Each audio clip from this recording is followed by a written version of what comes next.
Processors association की ओर से स्वागत करता हूं। हमारे निमंत्रण को स्वीकारते हुए आप सब लोग इधर उपस्थित रहे, उसके लिए आपका तहे दिल से आभार व्यक्त करता हूं। मैं अश्विन नायक, प्रेसिडेंट ईसबगुल प्रोसेसर्स एसोसिएशन, और मेरी जो लेफ्ट साइड में बैठे हैं राकेश पटेल, जो हमारे एसोसिएशन के सेक्रेटरी है।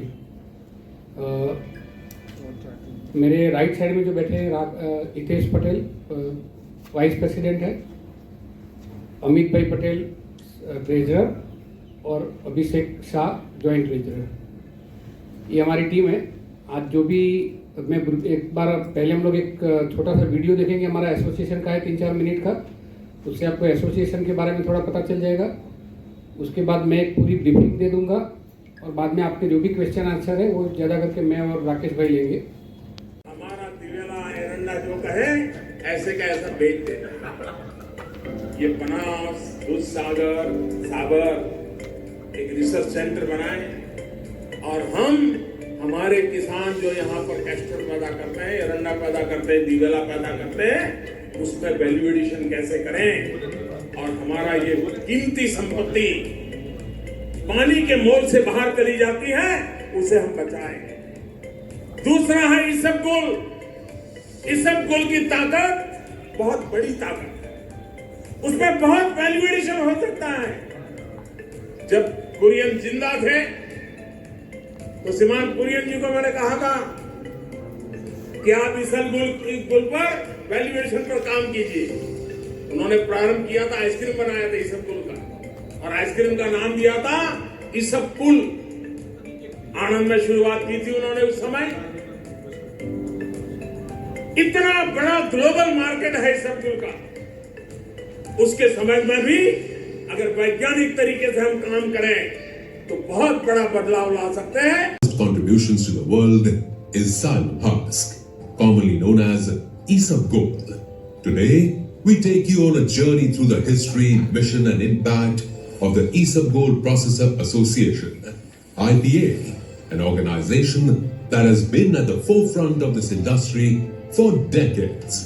The roots of this Isabgol Processor Association trace back to 1970, when it was first established as Isabgol Manufacturing and Export Association.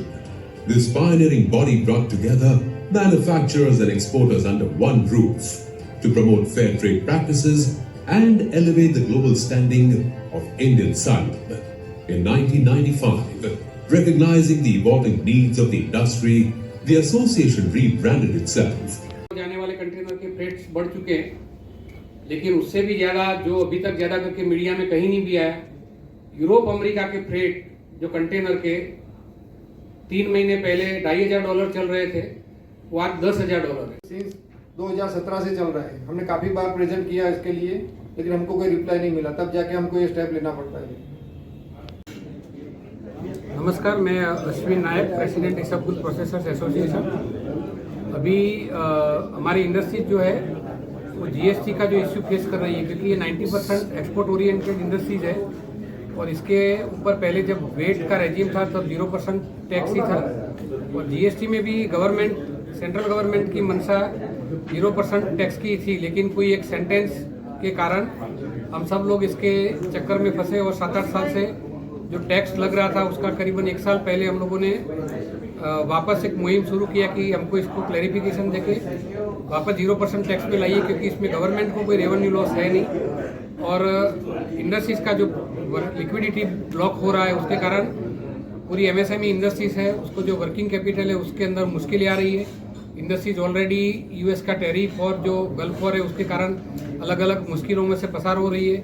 उसमें से बाहर निकलने के लिए हमको अगर इसका क्लैरिफिकेशन मिल जाए और ये जीएसटी 5% जो सीड्स के ऊपर लगता है वो नहीं लगे, तो इंडस्ट्रीज के लिए काफ़ी फायदेकारक रहेगा। हमने इसकी जो प्रेजेंटेशन है वो अलग अलग लेवल पे सेंट्रल गवर्नमेंट, गुजरात गवर्नमेंट सब जगह पे की थी। गुजरात गवर्नमेंट से एक हमको एडवांस रूलिंग भी मिला, जो हमारी ये जो क्लैरिफिकेशन चाहिए थी उसको क्लियर किया, और उसके बाद हम लोगों को 0% में 2 महीने हम लोगों ने बिजनेस भी किया।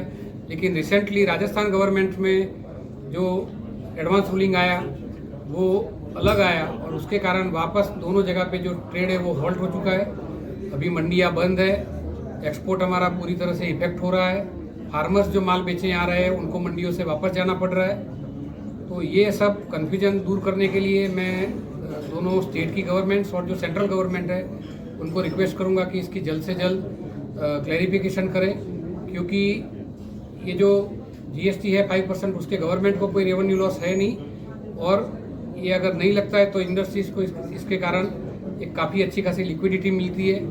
तो इसमें से हमको बाहर निकलने के लिए गवर्नमेंट जितनी हो सके उतनी जल्दी हेल्प करे, उसके लिए हम लोग रिक्वेस्ट करते हैं। और आगे इंडस्ट्रीज ने ये डिसीजन लिया है कि जब तक इसका फैसला पॉजिटिवली नहीं मिलेगा इंडस्ट्रीज बंद रहेगी, इंडस्ट्रीज काम नहीं करेगी, क्योंकि हमारे पास अभी जो सीड्स अवेलेबल है वो कुछ ही दिन चले ऐसे हैं और ऑलरेडी मंडियाँ बंद है। तो आगे हमारे पास जब सीड्स ही नहीं अवेलेबल रहेंगे तो इंडस्ट्रीज हम लोग कैसे चलाएंगे, वो भी बहुत बड़ा क्वेश्चन है, और उसके कारण एक्सपोर्ट भी काफ़ी पूरी मात्रा में इफेक्ट होगा।